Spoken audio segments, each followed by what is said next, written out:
Прошу всех встать.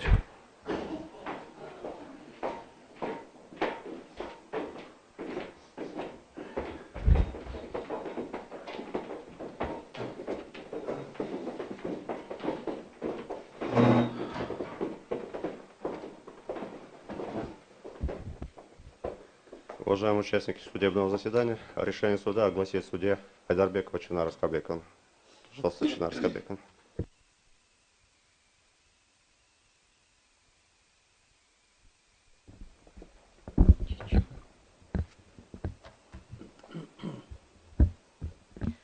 Именем Кыргызской Республики решение Конституционной палаты Верховного суда Кыргызской Республики по делу о проверке конституционности абзаца 12 части 1 статьи 31 закона Кыргызской Республики о всеобщей воинской обязанности граждан, о военной альтернативных службах, абзаца 9 пункта 22, пункта 6.1, пункта 186, абзаца 5 пункта 187, положение о порядке прохождения военной службы по контракту, принятое постановлением правительства Кыргызской Республики от 25 апреля 2011 года номер 185, абзаца 3 пункта 91 Дисциплинарного устава Вооруженных сил Кыргызской Республики в связи с обращением Куланбека Улайбека. Конституционная палата Верховного суда Кыргызской Республики в составе председательствующего Мамырова, судей Абдиева, Айдарбековой, Бобукеева, Касымалиева, Нарынбекова, Юскомбаева, Усмоновой, Салаева, пресс-секретаря Аблакимовой, с участием обращающей стороны Султаналиева Марата Бакаевича, представителя Куланбека Улайбека по доверенности, стороны ответчика Мулдошева Эрнеста Замировича, Бердымуратова Чингизбека Муртазакуловича, Болджуровой Светы Садыковны, представителей Жогоркенеша Кыргызской Республики по доверенности, Есеналиева Максатбека Кульчуровича, Абдураимовой Асель Бекназаровны, Бакынулы Рыспека, представителей правительства Кыргызской Республики по доверенности, иных лиц, Букамбаева Айсулу Джанабековны, Мурзалиева Джиргал Нурджановны, представителей аппарата президента Кыргызской Республики по доверенности, руководствуясь частями 1 и 6 статьи 97 Конституции Кыргызской Республики, статьями 4, 18, 19, 37 и 42 Конституционного закона о Конституционной палате Верховного суда Кыргызской Республики, рассмотрела в открытом судебном заседании дело о проверке конституционности 3 нормативных правовых актов в связи с обращением Куланбека Улайбека. Поводом к рассмотрению данного дела явилось ходатайство Куланбека Улайбека. Основанием к рассмотрению данного дела явилась обнаружившаяся неопределенность в вопросе о том, соответствует ли Конституции Кыргызской Республики абзац 12 части 1 статьи 31 закона, абзац 9 пункта 22 подпункта 6 пункта 186, абзац 5 пункта 187 положения, абзац 3 пункта 91 дисциплинарного устава. Заслушав информацию судьи докладчика Айдарбековой, проводившей подготовку дела к судебному заседанию, исследовав представленные материалы, Конституционная палата Верховного суда Кыргызской Республики установила: в Конституционную палату Верховного суда Кыргызской Республики 26 сентября 2018 года поступило ходатайство Куланбека Улайбека о признании 3 нормативных правовых актов, противоречащими нескольким нормам Конституции Кыргызской Республики.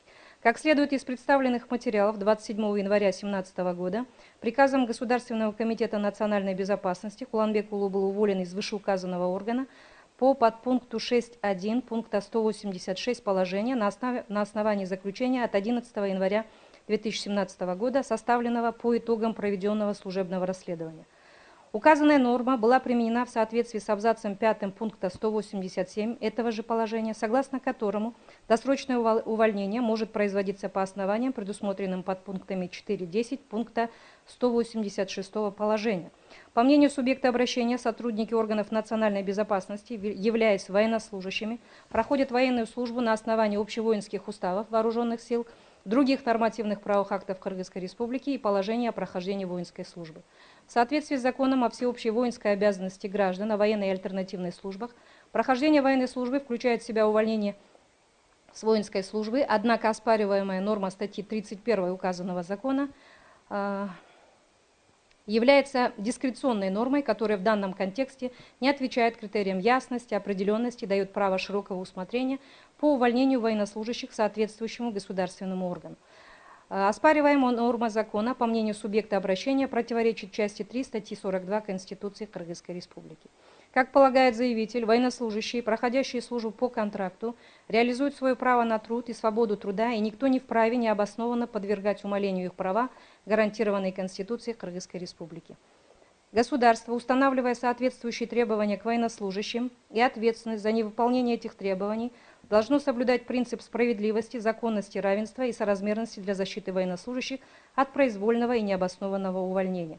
По мнению Куланбека Улайбека, подпункт 6.1 пункта 186 и абзац 5 пункта 187 положения основаны на оспариваемой норме закона, и оспариваемые им нормы положения противоречат части 2 статьи 56 Конституции Кыргызской Республики, согласно которой основание и порядок освобождения граждан от несения воинской службы устанавливается законом.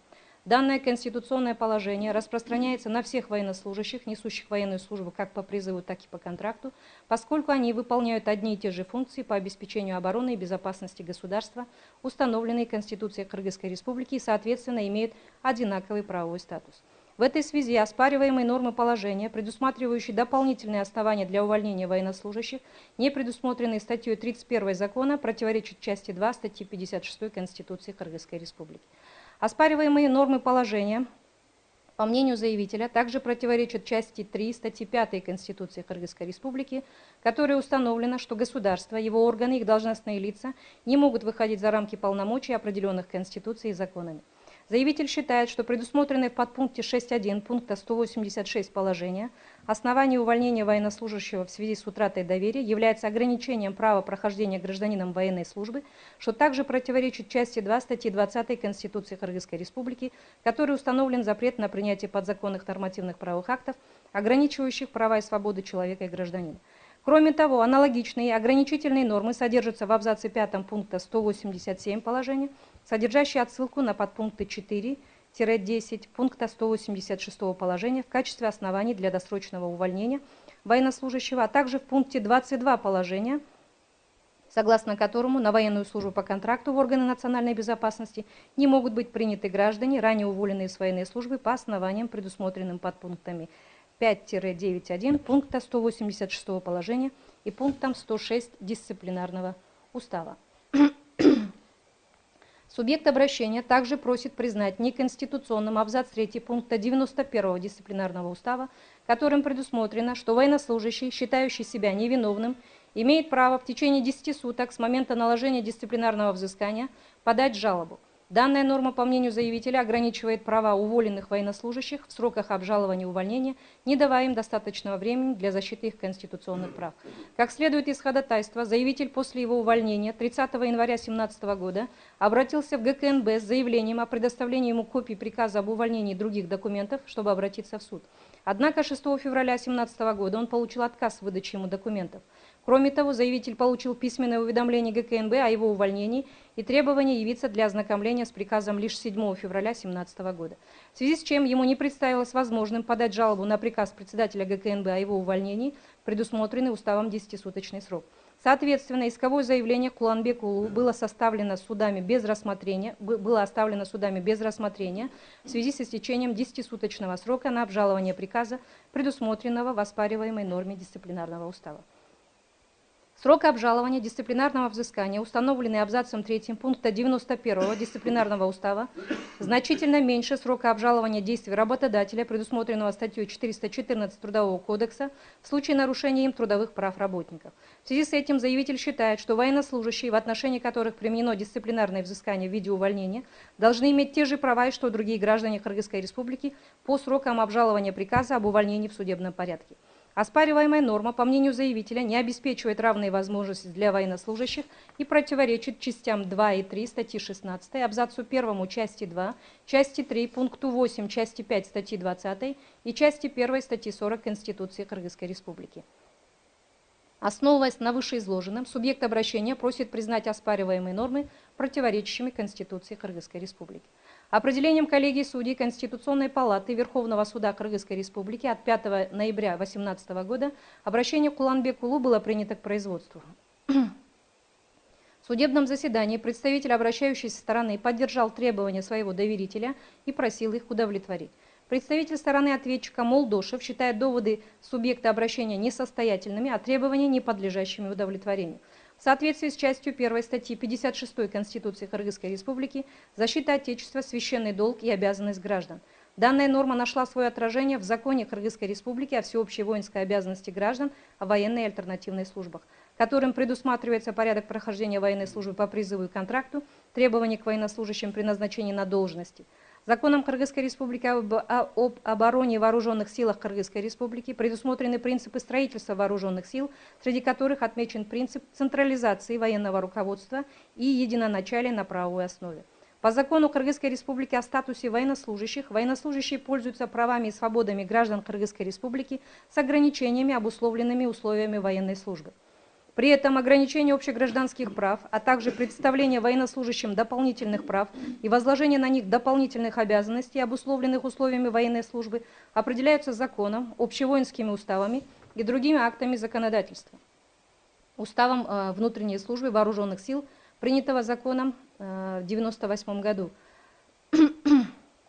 В данном дисциплинарном уставе отмечено, что, исходя из особого характера военной службы, определяется ее приоритет перед другими видами государственной службы и иной деятельностью граждан Кыргызской Республики. Военнослужащие пользуются установленными для граждан Кыргызской Республики правами и свободами с ограничениями, определяемыми условиями военной службы и с учетом действующего законодательства. В соответствии с нормативными правовыми актами Кыргызской Республики, содержание и объем прав и обязанностей и ответственности военнослужащих зависят от того, находятся ли они при исполнении обязанностей военной службы или нет. Закон Кыргызской Республики об органах национальной безопасности демонстрирует идентичность в регулировании вопроса об источниках военного законодательства и устанавливает правовую основу деятельности органов национальной безопасности, которую составляет Конституция, Закон Кыргызской Республики о всеобщей воинской обязанности граждан и иные нормативно-правовые акты, а также вступившие в установленном законом порядке в силу международные договоры, участницей которых является Кыргызская Республика. Согласно данному закону, сотрудники органов национальной безопасности, являющиеся военнослужащими, проходят военную службу на основании общевоинских уставов вооруженных сил, других нормативных правовых актов и положения о прохождении воинской службы. Как показывает выше приведенное военное законодательство, оспариваемый заявителем абзац 12 части 1 статьи 31 закона, увольнение военнослужащих в соответствии с положением о порядке прохождения военной службы по иным основаниям не противоречит Конституции, так как указанный закон в рассматриваемой части содержит отсылочную норму на иные нормативно-правовые акты. Более того, право на труд не входит в установленный Конституцией Кыргызской Республики перечень гарантий и прав, не подлежащих никаким ограничениям. По мнению представителя стороны ответчика, увольнение с военной службы сотрудников органов национальной безопасности по иным основаниям продиктовано отмеченным выше принципом единоначалия и спецификой их деятельности. Поэтому военнослужащие ограничены в ряде конституционных прав, как, например, запрет на членство в политических партиях, профессиональных союзах. При необходимости военнослужащий по приказу командира обязан приступить к исполнению обязанностей военной службы в любое время. В то же время, согласно закону Кыргызской Республики о статусе военнослужащих, в связи с особым характером обязанностей, возложенных на военнослужащих, им предоставляются социальные гарантии и компенсации, не предусмотренные для других видов государственной службы.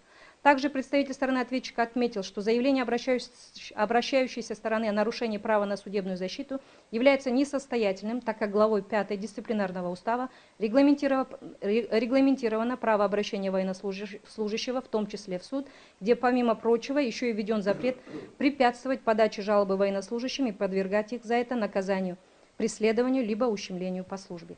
Другие представители стороны ответчика от Джорку Кенеша Кыргызской Республики Бердымуратов и Болджурова поддержали доводы Молдошева. Представитель стороны ответчика от правительства Кыргызской Республики Исеналиев не согласился с доводами обращающей стороны и считает, что правовой основой для принятия положения является статья 28 закона о всеобщей воинской обязанности, который определяет, что порядок прохождения военной службы по призыву и контракту, требования к военнослужащим при назначении на должности, а также их перемещение устанавливаются положениями о порядке прохождения военной службы.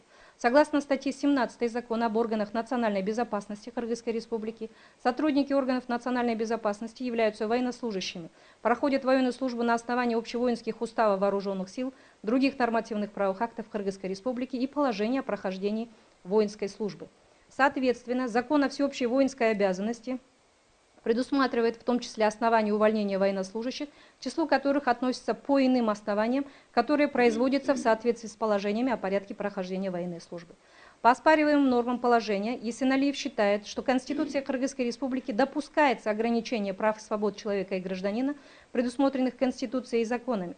Так, статьей 1 Закона о статусе военнослужащих военнослужащие пользуются правами и свободами граждан с ограничениями, обусловленными условиями военной службы. По оспариваемой норме дисциплинарного устава он считает, что срок в 10 суток для подачи жалобы является достаточным временем для обжалования наложенного дисциплинарного взыскания и поэтому не нарушает конституционные права граждан. Второй представитель стороны ответчика от правительства Абдураимова считает заявленные требования необоснованными по следующим причинам.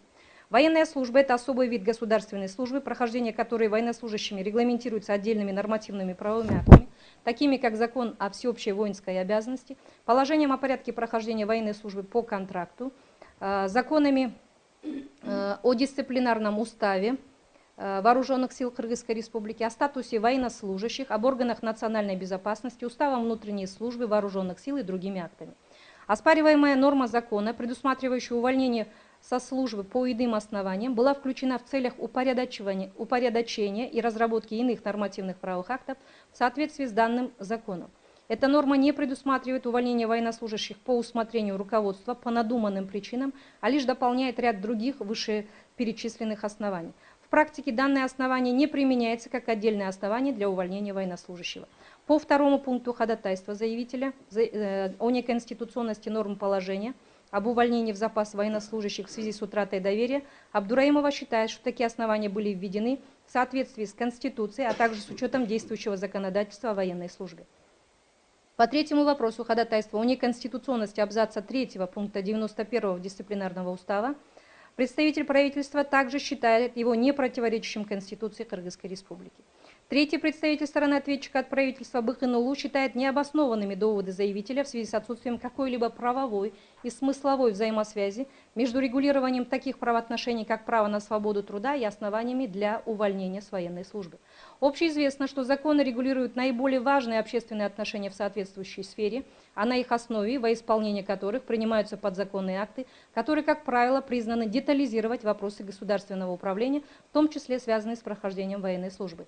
Так, правительство Кыргызской Республики в соответствии с пунктом 4 части 1 статьи 10 Конституционного закона о правительстве Кыргызской Республики после принятия соответствующего закона в целях реализации его положений и в отсутствии специального указания на то в законе может издавать подзаконный нормативный правовой акт.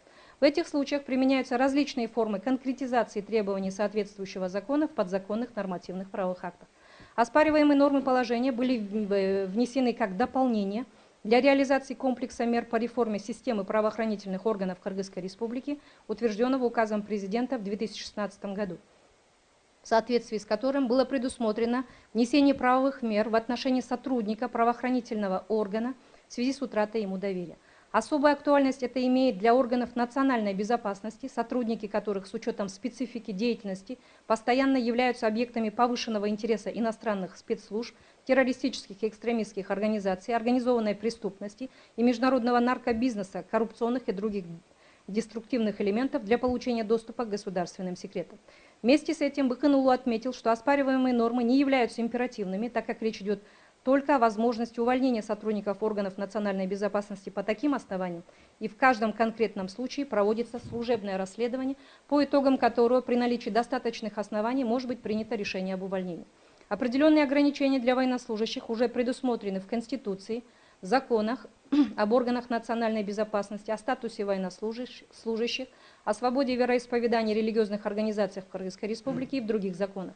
Они направлены на повышение ответственности и дисциплины военнослужащих органов национальной безопасности, профилактику коррупционных и иных правонарушений, конкретизируют и дополняют друг друга для возможного увольнения сотрудников за нарушение этих ограничений и запретов, предусмотренных законодательством. Представитель аппарата президента Кыргызской Республики Мурзалиева пояснила, что оспариваемая норма закона об увольнении военнослужащих по иным основаниям не противоречит части 3 статьи 42 Конституции Кыргызской Республики о праве на свободу труда, не ограничивает право на труд.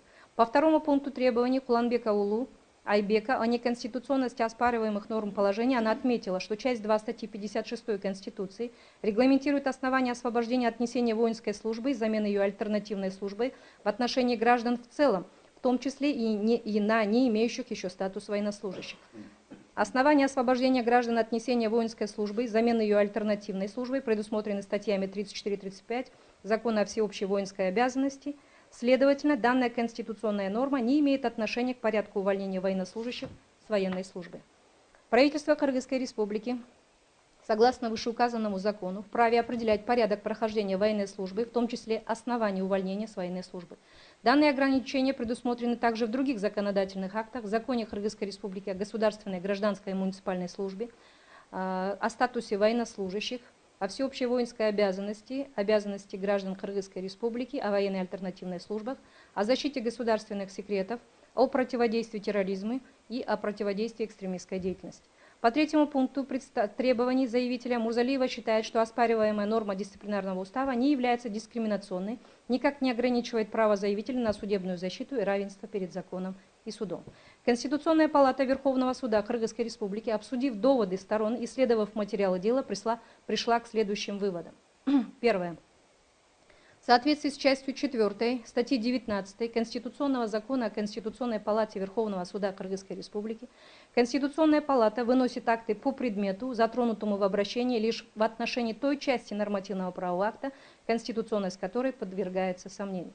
Таким образом, предметом рассмотрения Конституционной палаты Верховного суда Кыргызской Республики по данному делу являются абзац 12 части 1 статьи 31 Закона Кыргызской Республики о всеобщей воинской обязанности граждан Кыргызской Республики, о военной и альтернативной службах. Абзац 9 пункта 22, подпункт 6.1 пункта 186, абзац 5 пункта 187, положение о порядке прохождения военной службы по контракту, офицерским составом и прапорщиками в вооруженных силах, других воинских формированиях и государственных органах, в которых законом предусмотрена военная служба, утвержденного постановлением правительства Кыргызской Республики от 25 апреля 2011 года номер 185.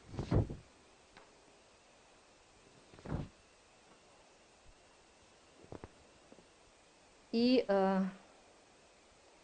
абзац 3 пункта 91 Дисциплинарного устава Вооруженных сил Кыргызской Республики, тоже соответствующего содержания. Закон Кыргызской Республики был принят в соответствии с порядком, установленным законодательством 9 февраля 2009 года номер 43, опубликован в газете «Эркинто».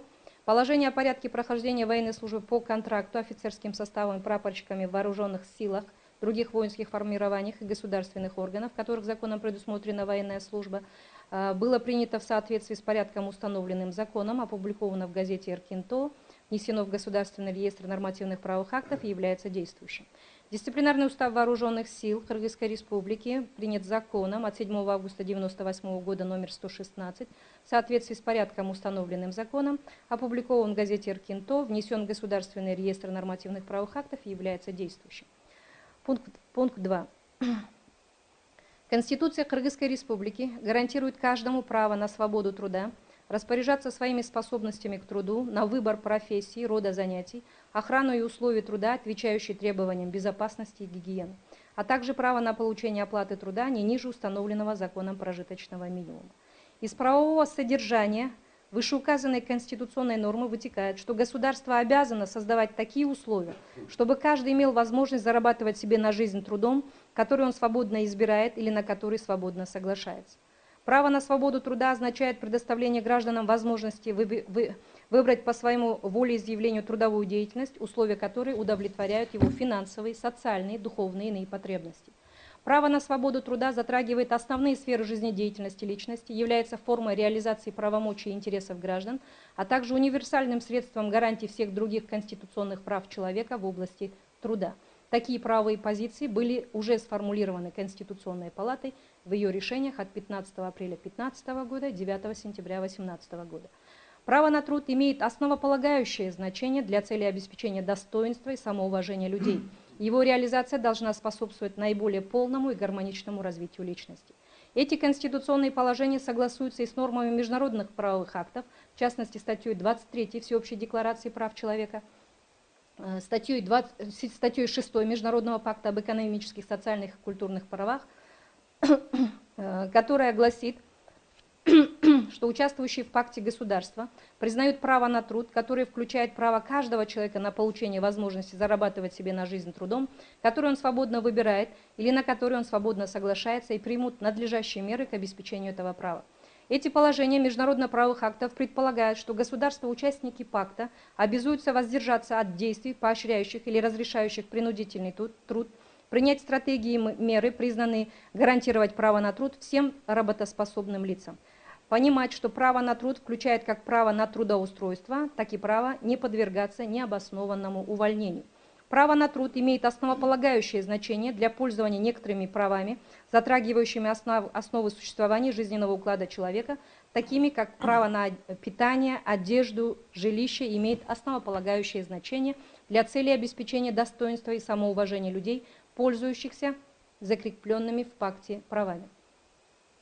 Право на труд имеет свои взаимосвязанные элементы, такие как право на свободный выбор работы, право на социальную защиту от безработицы, право на разрешение трудовых споров в порядке, установленном законами, и другие, каждый из которых имеет непосредственное влияние на нормативное содержание в целом права на труд. Одним из таких элементов права на труд является право не подвергаться необоснованному увольнению, что предполагает обязанность государства предусмотреть в законодательстве гарантии от необоснованного увольнения работников, обеспечить эффективные механизмы защиты, в том числе судебные, в случае необоснованного увольнения.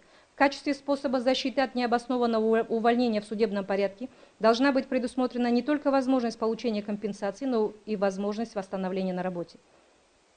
Вместе с тем, Конституция Кыргызской Республики не запрещает законодателю при осуществлении регулирования в сфере труда и занятости устанавливать различия в правовом статусе лиц, принадлежащих к разным категориям, в том числе вводить особые правила, касающиеся прекращения с ними трудовых правоотношений, если эти различия являются оправданными и обоснованными, соответствуют конституционно значимым целям.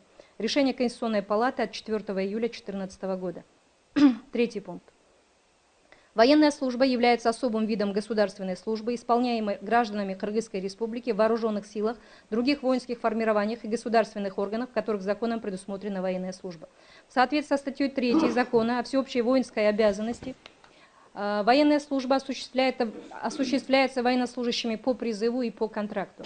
Военная служба по контракту является одним из способов реализации права граждан на труд и осуществляется путем заключения контракта между гражданином и государственным органом, в котором предусмотрена военная служба. К таким государственным органам, другим воинским формированиям вышеуказанный закон относится подразделение уполномоченных государственных органов, ведающих вопросами национальной безопасности. Согласно статье 1 Закона об органах национальной безопасности, эти органы являются составной частью сил обеспечения безопасности Кыргызской Республики и в пределах предоставленных им полномочий обеспечивают безопасность личности, общества и государства, ведут работы по выявлению, предупреждению, пресечению противоправных посягательств на конституционный строй, суверенитет и территориальную целостность Кыргызской Республики. Государство, учитывая, что военная служба в органах национальной безопасности прежде всего направлена на реализацию общественных интересов, обусловленных выполнением конституционно значимых функций по обеспечению национальной безопасности, оправданно устанавливает для категорий граждан, являющихся сотрудниками органов национальной безопасности или претендующих на службу в этом органе, особые требования к их личным и профессиональным качествам, так как от этого напрямую зависит эффективность выполнения задач, возложенных на органы национальной безопасности. В этой связи нормативное содержание правового регулирования прохождения военной службы по контракту, основанное на конституционном праве каждого на труд, включая и вопросы увольнения со службы, может иметь свои особенности и изъятия с учетом характера и задач, поставленных перед публичными органами. Оспариваемая норма статьи 31 Закона предусматривает, помимо прочих оснований для увольнения с военной службы, и иные основания. По смыслу части 1 статьи 31 Закона содержится обобщенный перечень оснований для увольнения с военной службы, которые относятся как к службе по призыву, так и к службе по контракту. По своей правовой природе отсылочное положение по иным основаниям с учетом сферы регулирования предполагает необходимость применения нормативных положений, предусмотренных другими законами. Иное понимание этого нормативного положения, учитывая неопределенность границ его действия, может привести к широкому усмотрению нормотворческим органам в установлении оснований для увольнения военнослужащих, не предусмотренных законами. Как уже указывала Конституционная палата, в своем решении от 7 июня 2017 года законоположения должны отвечать требованиям формальной определенности, точности, ясности, недвусмысленности правовых норм и их согласованности в системе действующего правового регулирования, поскольку их правовая определенность может быть обеспечена лишь при условии единообразного понимания и толкования правовой нормы. Несоблюдение требований принципа правовой определенности порождает противоречивую правоприменительную практику, создает возможность их неоднозначного истолкования и произвольного применения и тем самым может приводить к нарушению конституционных прав и свобод человека и гражданина. Любое ограничение конституционного права на труд, даже если оно оправдано конституционно значимыми целями ввиду особенностей несения военной службы, должно осуществляться на основе определенных законами оснований и критериев, исключающих возможность его иного толкования. Таким образом, такое правовое регулирование, предусматривающее иные основания для увольнения с военной службы, без отсылки на другие законы Кыргызской Республики, может привести к нарушению права граждан на защиту от необоснованного увольнения и, соответственно, нарушению права на труд, гарантированного частью 3 статьи 42 Конституции Кыргызской Республики. Четвертое. Ввиду многообразия, сложности и высокой динамичности современных общественных отношений, правовое регулирование не может осуществляться лишь законами, принимаемыми высшим законодательным органом государства. Эффективность регулирования общественных отношений зависит от того, насколько в правовой системе государства конкретизированы основные и принципиальные установки законов применительно к своеобразию различных частных случаев. Поэтому важное значение в жизни государства приобретает выстраивание системы подзаконных нормативных правовых актов, выполняющих вспомогательную и детализирующую роль. Они обладают меньшей юридической силой, чем законы, базируются на юридической силе законов и не могут противоречить им. В этой связи Конституцией установлено, что правительство Кыргызской Республики на основе и во исполнение Конституции и законов издает постановления и распоряжения, которые обязательны для исполнения на всей территории Кыргызской Республики. Положение о порядке прохождения военной службы, утвержденное постановлением правительства Кыргызской Республики от 25 апреля 2011 года номер 185, было принято как подзаконный нормативный правовой акт в реализацию положений закона о всеобщей воинской обязанности и иных нормативных правовых актов, регулирующих деятельность военнослужащих. Оно определяет порядок прохождения гражданами Кыргызской Республики военной службы по контракту в качестве лиц офицерского состава и прапорщиков в вооруженных силах, других воинских формированиях и государственных органах Кыргызской Республики, в которых законом предусмотрена военная служба. Оспариваемый заявителем подпункт 6.1 пункта 186 положения был дополнен постановлением правительства от 2 октября 2014 года номер 572 и предусматривает основания для увольнения военнослужащих, проходящих военную службу по контракту в органах национальной безопасности с учетом особенностей деятельности данного государственного органа. Перечисленные основания для увольнения военнослужащих в оспариваемой норме содержат действия, бездействия военнослужащих, приводящие к утрате доверия к ним. Под утратой доверия понимаются последствия действий, бездействия военнослужащих, которые на основе обоснованных сомнений в их честности и добросовестности могут негативным образом отразиться на репутации соответствующего государственного органа. Утрата доверия складывается из поступков, отношения к выполняемым функциям и обязанностям и выражается в виде конкретных проступков, имеющих разные правовые последствия. В силу существующего правового регулирования, определяющих порядок подготовки и принятия нормативных правовых актов, квалифицирующий состав таких проступков или ограничений может содержаться в разных законах, призванных осуществлять регулирование по объектному или субъектному составу. Так, деятельность военнослужащих, проходящих военную службу по контракту в органах национальной безопасности регулируется, кроме закона о всеобщей воинской обязанности и дисциплинарного устава Вооруженных сил Кыргызской Республики, еще и законами о статусе военнослужащих, об органах национальной безопасности, о государственной гражданской службе и муниципальной службе, о противодействии коррупции, о защите государственных секретов Кыргызской Республики и другие.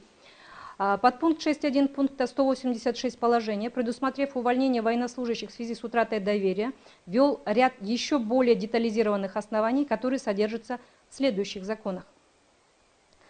Первое. Запрет на совершение виновных действий военнослужащим, непосредственно обслуживающим денежные и товарные ценности, предусмотрен статьей 36 подпунктом Б пункта 6 части 1 статьи 47 Закона о государственной гражданской службе, статьями 3 и 5 Закона о материальной ответственности военнослужащих. Второе. Запрет на занятие любыми видами предпринимательской деятельности или деятельности в органах управления коммерческих организаций, за исключением случаев, установленных законом или вызванных оперативной необходимостью, предусмотрено абзацем 4 статьи 24 Закона о статусе военнослужащих, абзацем 7 статьи 18 Закона об органах национальной безопасности, подпунктом Б пункта 3 части 1 статьи 47 Закона о государственной гражданской службе. Запрет на использование своего служебного положения для пропаганды того или иного отношения к религии предусмотрен абзацем 2 статьи 7 Закона о статусе военнослужащих, частью 2 статьи 7 Закона о свободе вероисповедания в религиозных организациях Кыргызской Республики. Запрет на создание, членство, участие или содействие в любой форме политическим партиям, некоммерческим религиозным организациям, должностным лицам государственных и муниципальных органов власти, преследующим политические цели, кроме случаев, вызванных оперативной необходимостью, предусмотрен абзацем 8 статьи 24 Закона о статусе военнослужащих, статьей 6 Закона об органах национальной безопасности, под пунктом Е пункта 6 части 1 статьи 47 Закона о государственной гражданской службе, запрет членства в профсоюзах, организации или участия в забастовках, митингах, манифестациях, а также в других действиях, препятствующих функционированию государственных органов, предусмотрено абзацами 2 и 3 статьи 24 Закона о статусе военнослужащих, абзацем 7 статьи 18 Закона об органах национальной безопасности, а также под пунктом Ж пункта 6 части 1 статьи 47 Закона о государственной гражданской службе. Ограничений на работу по совместительству на предприятиях, учреждениях и организациях, за исключением случаев, вызванных оперативной необходимостью, либо в персональном порядке с письменного разрешения командира воинской части, работе, связанной с научной, педагогической, изобретательной, экспертной деятельностью, предусмотрено абзацем 7 статьи 18 Закона об органах национальной безопасности. Запрет на передачу документов с грифом ограничения доступа для служебного пользования любым юридическим и физическим лицам без письменного разрешения руководителя предусмотрен под пунктом Г пункта 6 части 1 статьи 47 Закона о государственной гражданской службе во взаимосвязи с частью 2 статьи 12 Закона о защите государственных секретов Кыргызской Республики. Запрет на разглашение охраняемой законом тайны, ставшей известной военнослужащим в связи с исполнением возложенных обязанностей, предусмотрен абзацем 10 статьи 24 Закона о статусе военнослужащих, абзацем 2 статьи 5 Закона об органах национальной безопасности, под пунктом Г пункта 6 части 1 статьи 47 Закона о государственной гражданской службе и муниципальной службе, запрет на сокрытие наличия гражданства иного государства или предоставление заведомо ложной информации о наличии гражданства Кыргызской Республики предусмотрен абзацем 9 статьи 24 Закона о статусе военнослужащих, под пунктами Е и Ж пункта 3 части 1 статьи 47 Закона о государственной службе.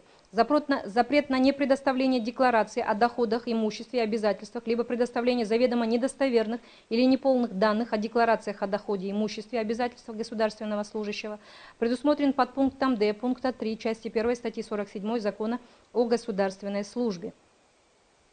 Запрет на предоставление военнослужащим подложных документов или заведомо ложных сведений при поступлении на военную службу предусмотрен пунктом 8 части 1 статьи 47 Закона о государственной гражданской службе. Запрет на несоблюдение военнослужащим требований и ограничений, установленных законодательством в сфере противодействия коррупции, предусмотрен частями 1 и 3 статьи 9 и статьей 14 Закона о противодействии коррупции. И последнее, запрет на использование военнослужащими своих полномочий при решении вопросов, затрагивающих их личные интересы, интересы их близких, родственников, а также лиц, состоящих на их иждивении, либо совместно проживающих, имеющих общее хозяйство, или лиц, с которыми они поддерживают интимные отношения или отношения, основанные на имущественных обязательствах, предусмотрен частями 5-9 статьи 9, статьей 14 Закона о противодействии коррупции. В связи с вышеизложенным, основания на увольнение военнослужащих в связи с утратой доверия, предусмотренные в оспариваемой норме, вытекают из законов, которые, имея свою сферу действия на определенный круг общественных отношений, в совокупности регулируют правовой статус и порядок прохождения военной службы сотрудниками органов национальной безопасности. Это также вытекает из преамбулы и пункта 1 вышеуказанного положения, в которых отмечено, что военнослужащие, являющиеся сотрудниками органов национальной безопасности, проходят службу в соответствии с законом Кыргызской Республики о всеобщей воинской обязанности, другими нормативными правовыми актами, в том числе и специальными законами, регламентирующими деятельность органов национальной безопасности. Такое правовое регулирование, направленное на предотвращение и преодоление действий военнослужащих, способных нанести вред репутации и интересам органов национальной безопасности, обусловлено спецификой возложенных на них задач. Поступая на службу в органы национальной безопасности, гражданин реализует право на свободное распоряжение своими способностями к труду и добровольно избирает профессиональную деятельность, предполагающую наличие определенных запретов и обязанностей, связанных с реализацией особых публично-правовых полномочий. С учетом вышеизложенного, оспариваемый пункт положения не содержит оснований для увольнения военнослужащих по утрате доверия, не предусмотренных законами, и не может рассматриваться как нарушение абзаца 2 части 2 статьи 20 Конституции Кыргызской Республики, предусматривающего запрет на принятие подзаконных нормативных правовых актов, ограничивающих права и свободы человека и гражданина. Полномочия правительства Кыргызской Республики по принятию данного положения вытекает из статьи 28 Закона Кыргызской Республики о всеобщей воинской обязанности, которой предусмотрено, что порядок прохождения военной службы по контракту, требования к военнослужащим при назначении на должности, а также их перемещение устанавливается положением о порядке прохождения военной службы. Соответственно, доводы заявителя о том, что правительство Кыргызской Республики принимает данное положение, в котором предусмотрено ограничение прав граждан в виде увольнения с военной службы по основанию утраты доверия, нарушила положение части 2 статьи 5 Конституции Кыргызской Республики, не находит своего подтверждения в силу вышеуказанных доводов, к которым пришла Конституционная палата в рамках рассматриваемого правового вопроса. Согласно статье 56 Конституции Кыргызской Республики, защита Отечества, священный долг и обязанность граждан. Основание и порядок освобождения граждан от несения воинской службы или замены ее альтернативной службой устанавливаются законом. Правовое содержание данной конституционной нормы предусматривает конституционную обязанность граждан в исполнении воинского долга, выраженного в несении воинской службы, возможности освобождения от такой обязанности или замены вида выполнения такой обязанности на другой вид службы, которые могут устанавливаться только законом. Обязанность военной службы носит всеобщий характер, за исключением категорий граждан, четко определенных законом, которые в силу законных оснований освобождены от несения воинской службы или им, согласно закону, допускается замена воинской службы альтернативной службой. В этой связи оспариваемая норма положения, предусматривающая основания для увольнения граждан в связи с утратой доверия, несущих воинскую службу по контракту, не противоречит части 2 статьи 56 Конституции Кыргызской Республики, поскольку данная конституционная норма устанавливает положение для граждан, несущих воинскую службу по призыву в рамках реализации своей конституционной обязанности выполнения ими своего священного долга. Абзац 5 пункта 187 вышеуказанного положения, содержащий отсылку на подпункты 4-10 пункта 186 положения в качестве оснований для досрочного увольнения военнослужащих, а также пункт 22 этого же положения, согласно которому на военную службу по контракту в органы национальной безопасности не могут быть приняты граждане, ранее уволенные с военной службы по основаниям, предусмотренным подпунктами 5-9.1 пункта 186 положения, и пунктом 106 дисциплинарного устава, по своему характеру являются отсылочными нормами и применяются только в системной связи с положениями других пунктов и сами по себе не могут рассматриваться как нарушающие права военнослужащих. Поскольку основания для увольнения с военной службы продиктованы особенностями ее несения военнослужащими, которым устанавливаются специальные требования, в том числе неукоснительное соблюдение воинской дисциплины, необходимость некоторых ограничений их прав и свобод, установленных законодательством, не может рассматриваться как отменяющие или умаляющие права и свободы военнослужащих, нарушающие право на свободу труда, также не носят дискриминационный характер. Пятое. Дисциплинарный устав является нормативным правовым актом, определяющим сущность воинской дисциплины, обязанности военнослужащих по его соблюдению, виды поощрения дисциплинарных взысканий, права командиров по их применению, а также порядок подачи и рассмотрения предложений, заявлений, жалоб. Действие дисциплинарного устава распространяется на военнослужащих вооруженных сил и других воинских формирований Кыргызской Республики, в которых законом установлена военная служба, в том числе и на сотрудников органов национальной безопасности. В соответствии с положениями дисциплинарного устава, порядок привлечения военнослужащих к дисциплинарной ответственности имеет свою специфику, обусловленную характером военной службы, предъявляющей повышенные требования к дисциплине военнослужащих. Воинская дисциплина есть строгое и точное соблюдение всеми военнослужащими порядка и правил, установленных законами, воинскими уставами и приказами командиров, и основывается на осознании каждым военнослужащим воинского долга и личной ответственности за защиту Родины, на его беззаветной преданности народу и Отечеству. Воинская дисциплина предполагает беспрекословность воинского повиновения, вытекающего из характера военной службы, безоговорочной субординации, являющегося безусловным принципом военнослужебных отношений. Оспариваемый заявителем абзац 3 пункта 91 дисциплинарного устава предусматривает срок обжалования военнослужащим наложенного на него взыскания, в том числе и в виде увольнения, в случае нарушения им военной дисциплины. Установленный оспариваемой нормой срок 10 суток, по мнению заявителя, является недостаточным для обжалования наложенного взыскания и ставит военнослужащего в неравное положение с другими работниками, которым трудовым законодательством установлен более длительный срок и тем самым ограничивает право военнослужащих на судебную защиту. Как уже указывалось в решениях Конституционной палаты, каждому гарантируется судебная защита его прав и свобод, которая, будучи одним из основных и неотчуждаемых прав человека, выступает одновременно гарантией всех других прав и свобод человека-гражданина. Одним из таких прав является право на защиту от дискриминации и равенства перед законом и судом. Изложенное означает, что Конституция, гарантируя равенство прав и свобод человека и гражданина, а также запрещая любые формы дискриминации прав граждан, не запрещает законодателю при осуществлении регулирования в сфере труда и занятости устанавливать различия в правовом статусе лиц, принадлежащих к разным категориям, в том числе вводить особые правила, касающиеся прекращения с ним трудовых правоотношений, если эти различия являются оправданными и обоснованными, соответствуют конституционно значимым целям. Решение Конституционной палаты от 4 июля 2014 года, 11 мая 2016 года. В этой связи установление правового регулирования в сфере труда и занятости военнослужащих, в том числе и порядка обжалования наложенных дисциплинарных взысканий в силу особенностей военной службы, отличной от общих правил трудового законодательства, является оправданным и не противоречит принципу равенства всех перед законом и судом. Установленный оспариваемой нормой дисциплинарного устава 10-суточный срок для подачи жалобы не содержит прямых препятствий для реализации военнослужащим права на судебную защиту, поэтому не может рассматриваться как нарушение гарантий, предусмотренных частью 1 статьи 40 Конституции Кыргызской Республики. Вместе с тем, отсутствие в дисциплинарном уставе четко установленных процедур обжалования военнослужащим решения о наложении взыскания, сроков предоставления копий соответствующих актов о наложении дисциплинарных взысканий создает фактическое препятствие на реализацию военнослужащим конституционного права на судебную защиту.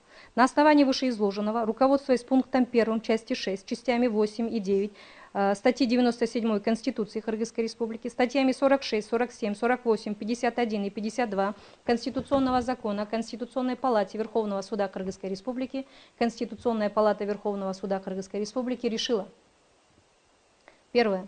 Признать абзац 12 части 1 статьи 31 Закона Кыргызской Республики о всеобщей воинской обязанности граждан Кыргызской Республики, о военной и альтернативной службах, не противоречащим абзацу 2 части 2 статьи 20, части 3 статьи 42 Конституции Кыргызской Республики в том конституционно-правовом смысле, которое дано в мотивировочной части настоящего решения. Иное понимание и применение абзаца 12 части 1 статьи 31 отмеченного закона будет противоречить абзацу 2 части 2 статьи 20, части 3 статьи 42 Конституции Кыргызской Республики. Второе.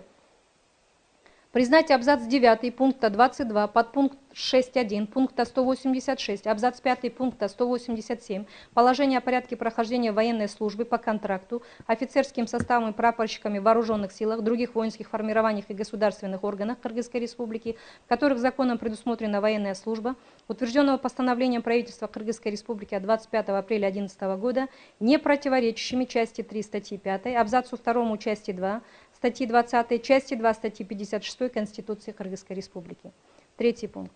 Признать абзац 3 пункта 91 Дисциплинарного устава Вооруженных сил Кыргызской Республики в части срока обжалования наложенного дисциплинарного взыскания не противоречащим частям 2-3 статьи 16, абзацу 1 части 2, части 3 статьи 20, части 1 статьи 40 Конституции Кыргызской Республики. Признать абзац 3 пункта 91 Дисциплинарного устава Вооруженных сил Кыргызской Республики противоречащим пункту 8 части 5 статьи 20, абзацу 1 части 1 статьи 40 Конституции Кыргызской Республики в той мере, какой не содержит процедуру обжалования военнослужащими решения о наложении взыскания в суд. Пятое. Правительству Кыргызской Республики инициировать изменения в законодательство в соответствии с мотивировочной частью настоящего решения. Решение окончательно, обжалованию не подлежит, вступает в силу с момента оглашения. Решение обязательно для всех государственных органов, органов местного самоуправления, должностных лиц, общественных объединений, юридических и физических лиц и подлежит исполнению на всей территории республики. Опубликовать настоящее решение в официальных изданиях органов государственной власти, на официальном сайте Конституционной палаты Верховного суда Кыргызской Республики и в Вестнике Конституционной палаты Верховного суда Кыргызской Республики. Спасибо, Чунара Раскабековна. Сторонам решения понятно? Нет вопросов? Понятно. Спасибо. Заседание суда объявляется закрытым.